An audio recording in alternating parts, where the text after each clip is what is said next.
یہاں جس کے پاس 2 پیسے ہو گئے برقع اتار کے اس نے پھینک دیا. یہ معلوم ہوتا ہے کہ یہ تو مفلسی کو چھپانے کا ذریعہ تھا.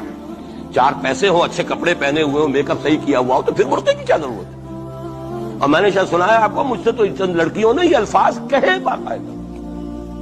میں جب پریکٹس کرتا تھا لاہور میں کرشن نگر میں, تو ایک گھرانے کی, اور مجھے معلوم ہوا کہ ان کے والد انتہائی نیک تہجد گزار. کئی لڑکیاں تھی بہنیں, ایک ہی تقریباً عمر 200 سے 1.5 سال کی. کبھی وہ آتی تھی کلینک میں میرے تو برقعے سمیت, کبھی آ رہے ہیں تو بغیر برقعے کے. میں نے پوچھا یہ کیا تماشا ہے آپ لوگوں کا, کبھی بغیر برقعے کے کبھی برقعے سمیت. صاف جواب دیا, میں ان کے الفاظ کوٹ اینڈ کوٹ میں ان کے الفاظ کوٹ کر رہا ہوں. ڈاکٹر صاحب جب ہمیں کوئی میک اپ کرنے کا, کپڑے بدلنے کا موقع نہیں ملتا تو ہم برقع پہن لیتے, اور جب ہمیں موقع ملتا پھر ہم برقع کائے کو پہنتے. تو گویا کہ اس کو چھپانے کا ذریعہ برقع ہے کہ کپڑے میلے ہیں, میک اپ نہیں کیا تو لہذا برقع پہن لیا.